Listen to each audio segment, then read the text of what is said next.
Kembali bersama kami, pemirsa. Joko Chandra didakwa menyuap 2 jenderal polisi sebesar 8 miliar rupiah.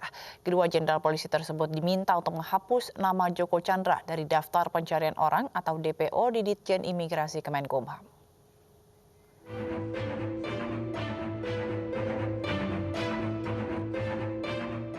Joko Chandra menjalani sidang dakwaan di Pengadilan Negeri Tipikor Jakarta Senin siang. Joko Chandra didakwa menyuap mantan Kepala Koordinasi dan Pengawasan PPMNS Bareskrim Polri, Brigjen Prastio Utomo, dan mantan Kepala Divisi Hubungan Internasional Polri, Irjen Pol Napoleon Bonaparte. Joko Chandra menyuap Irjen Pol Napoleon Bonaparte sebesar $200.000 Singapura dan $270.000 Amerika. Sementara kepada Brigjen Pol Prastio Utomo sebesar $150.000 Amerika melalui Tommy Sumardi. Terjadi yaitu terdakwa Irjen Pol Dr. Anus Napoleon Bonaparte MSI menerima uang sejumlah $200.000 Singapura dan sejumlah $270.000 Amerika Serikat, dan Brigjen Pol Prastio Utomo SIK MSI menerima uang sejumlah $150.000 Amerika dari Joko Sugiarto Chandra melalui Haji Tommy Sumardi dengan maksud supaya pegawai negeri atau penyelenggara negara tersebut berbuat atau tidak berbuat sesuatu dalam jabatannya, itu supaya terdakwa Irjen Pol Dr. Anus Napoleon Bonaparte dan Brigjen Pol Prastio Utomo menghapus nama Joko Sugiarto Chandra dari daftar pencarian orang. Jaksa penuntut umum juga mendakwa Joko menyuap Pinangki Sirna Malasari untuk mengurus fatwa MA dalam kasus korupsi hak tagih Bank Bali.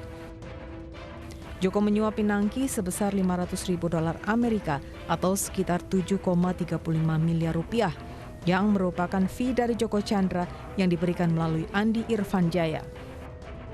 Sementara pengacara Joko Chandra memutuskan untuk tidak mengajukan keberatan atau eksepsi. Dengan tidak dimajukannya eksepsi, maka perkara dilanjut untuk memeriksa saksi-saksi. Dan JPU akan mengajukan 3 saksi nanti pada sidang tanggal 9 nanti. Nah, jadi kita lihat siapa saksi-saksi yang akan dia ajukan. Kami belum tahu juga, nanti dia beritahukan kepada kami. Selanjutnya, sidang akan digelar pada Selasa 10 November 2020 dengan agenda mendengarkan keterangan saksi. Dari Jakarta, Tim Liputan iNews melaporkan. Sementara perantara suap penghapusan red notice Joko Chandra, terdakwa Tommy Sumardi mengajukan justice collaborator. Kuasa hukumnya menilai kliennya memenuhi syarat tersebut karena membuka fakta dalam kasus ini. Dalam dakwaan jaksa penuntut umum, pengusaha Tommy Sumardi diduga membantu mengurus status buron Joko Chandra dengan memberikan uang suap kepada 2 petinggi Polri. Tommy yang menjadi perantara Joko Chandra kepada Irjen Napoleon Bonaparte dan Brigjen Prastio Utomo.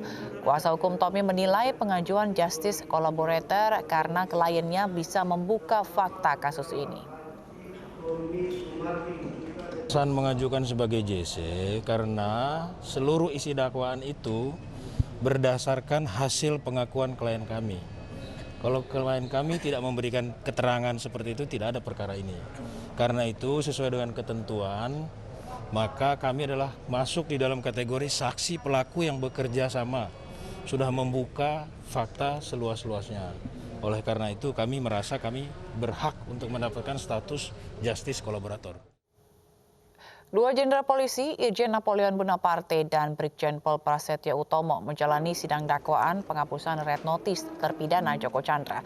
Pihak Napoleon akan mengajukan nota keberatan atau eksepsi, sementara Prastio memilih melanjutkan sidang. Dalam sidang dakwaan di Pengadilan Tindak Pidana Korupsi Jakarta, JPU mengatakan Joko Chandra memberikan $270.000 Amerika Serikat kepada Irjen Napoleon. Selain itu, Napoleon Bonaparte juga meminta penambahan pemberian uang yang akan diberikan kepada petinggi. Terdakwa Napoleon akan mengajukan keberatan dalam sidang eksepsi yang akan digelar pada 9 November 2020. Dari Irjen Pol Napoleon Bonaparte akan mengajukan eksepsi dalam perkara ini. Perkara ini kami akan katakan bahwa ini adalah rekayasa perkara palsu. Kenapa? dengarkan baik-baik, akan kami ajukan. Sementara dalam dakwaan, Brigjen Prasetyo disebut menerima suap senilai $150.000 Amerika Serikat untuk mengurus red notice Joko Chandra. Berbeda dengan Napoleon, Prasetyo Utomo tidak ajukan keberatan, sehingga sidang akan dilanjutkan dengan agenda pemeriksaan saksi. Kita nggak ngajukan eksepsi karena kami melihat bahwasanya lebih bagus kita akan bertempur di dalam pemeriksaan saksi-saksi nantinya. Terdakwa Pinangki Sirna Malasari kembali menjalani sidang lanjutan terkait kasus suap Joko Chandra di Pengadilan Tipikor Jakarta Pusat. Sidang lanjutan ini juga menghadirkan 5 saksi dari maskapai Garuda Indonesia dan pihak imigrasi. Dalam sidang pemeriksaan saksi atas terdakwa Pinangki Sirna Malasari, 5 saksi dihadirkan terdiri dari 3 orang pihak manajemen Garuda Indonesia dan 2 orang dari pihak imigrasi. Kepada majelis hakim, saksi dari manajemen Garuda Indonesia membenarkan manifest perjalanan 5 orang dilakukan terdakwa bersama Joko Chandra. Saksi juga menyatakan pembayaran tiket pesawat menggunakan kartu kredit atas nama terdakwa Pinangki. Sidang terdakwa Jaksa Pinangki dilanjut Rabu dengan agenda pemeriksaan saksi dan menghadirkan kembali saksi dari pihak imigrasi yang diperiksa pada hari ini dengan membawa data yang lebih jelas. Kalau yang dari maskapai Garuda, dia hanya menerangkan data yang ada di dia, tidak menerangkan hal-hal yang berkaitan dengan tuduhan kepada klien kami ya. Bahkan mereka tidak pernah melihat yang mana namanya Pinangki, yang mana namanya Rahmat, mereka nggak pernah lihat. Kalau dari pihak imigrasi juga sebenarnya sama, cuman tadi yang menjadi sorotan dari majelis hakim itu soal data. Jadi dari pihak imigrasi membawa data dari database mereka, data perlintasan imigrasi yang tidak valid. Ya, jadi ada barang bukti ditunjukkan penuntut umum, ketika kita uji dengan fakta yang lain, ternyata yang dibawa penuntut umum itu datanya nggak valid karena bisa terjadi human error menurut pihak imigrasi, sampai tadi ditegur oleh hakim. Mereka disuruh datang lagi. 400 orang dinyatakan reaktif COVID-19 usai wisata libur panjang akhir pekan lalu di Jawa Barat. Selengkapnya sesaat lagi, tetap bersama kami.